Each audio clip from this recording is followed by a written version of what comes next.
సప్తమి తిథికి సూర్యనారాయణమూర్తి అధిపతి. అందుకే మాఘ శుద్ధ సప్తమిని సూర్య సప్తమి లేదా రథ సప్తమి అని అంటారు. నవగ్రహాలకు కూడా అధిపతి సూర్య భగవానుడే. వేదాల ప్రకారం సూర్య భగవానుడు 7 గుర్రాలు పరిగెత్తించే బంగారు రథం మీద ప్రయాణిస్తాడు. ఈ 7 గుర్రాలకు పేర్లు కూడా ఉన్నాయి. గాయత్రి, త్రిష్ణుప్పు, అనుష్టుప్పు, జగతి, పంక్తి, బృహతి, విష్ణుక్కు. వీటినే ఛందస్సులంటారు. ఈ రథానికి ఉన్న ఇరుసు పగలు మరియు రాత్రి సమయాలకు గుర్తుగా చెబుతారు. రథచక్రానికి ఉండే 6 ఆకులు 6 ఋతువులుగా చెబుతారు. సూర్యుని రథానికి ఒక్కటే చక్రం ఉంటుంది. సాధారణంగా రథాలకు 2 లేదా 4 చక్రాలు ఉంటాయి. కానీ సూర్యుని రథం మాత్రం అద్భుతంగా ఒకే చక్రంపై సాగుతుంది. ఈ రథాన్ని అరుణుడు అనే మహాసారథి నడుపుతాడు. అతను శ్రీ మహావిష్ణువు వాహనమైన గరుడుడి సోదరుడు. అరుణుడు జన్మ నుండే తల్లి చేసిన పొరపాటు వలన కాళ్ళు లేకుండా పుడతాడు. కానీ అతను కఠోర తపస్సు చేసి సూర్యుని రథానికి సారథిగా నియమించబడ్డాడు. తన ప్రభావంతో సూర్యుని కిరణాల తీవ్రతను తగ్గించి భూమికి అందించడం అరుణుడి మహత్తు. సూర్య భగవానుడి భార్య సగ్నాదేవి. ఈమెను ఉషా అని కూడా అంటారు. త్వష్ట ప్రజాపతి కుమార్తె.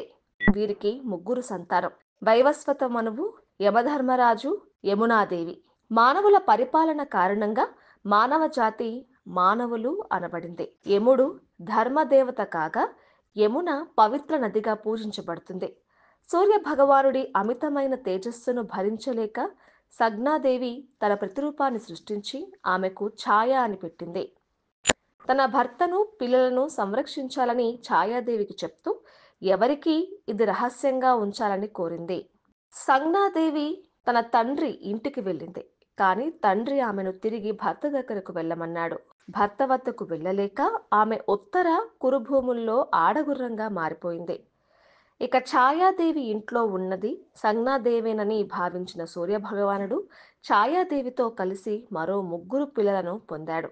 వారే వైవస్వత మనువు, శని భగవానుడు, తపతి. శని నవగ్రహాల్లో ప్రాముఖ్యత పొందాడు. కానీ కాలక్రమంలో సూర్య భగవానుడికి ఛాయాదేవి నిజస్వరూపం తెలిసిపోయింది. తర్వాత ఆయన సగ్నాదేవిని వెతికి ఆమెను తిరిగి తనతో తీసుకువచ్చాడు. సూర్యుని గమనం ఉత్తరాయణం, దక్షిణాయనం. సూర్యుని గమనం ప్రకారం ఉత్తరాయణం, దక్షిణాయనం అని 2 మార్గాలు ఉంటాయి. ఆషాఢం పుష్యమాసం వరకు దక్షిణాయనం, మకర సంక్రాంతి తర్వాత ఉత్తరాయణం. సూర్య భగవానుడు ఉదయం బ్రహ్మస్వరూపి, మధ్యాహ్నం రుద్రస్వరూపి, సాయంత్రం విష్ణు స్వరూపి అని చెబుతారు. సూర్య భగవానుడు ప్రత్యక్ష దైవం. ఆయన కిరణాలతోనే జీవకోటి ఉనికిలో ఉంటుంది. అందుకే నిత్యం ప్రత్యక్ష సూర్యనారాయణునికి నమస్కారాలు చేయడం ఆరోగ్యానికి, ఐశ్వర్యానికి మంగళకరమని భక్తులు నమ్ముతారు. ఓం సూర్యాయ నమః ఈ మంత్రం జపించి సూర్య భగవానుని ఆశీస్సులు పొందుదాం.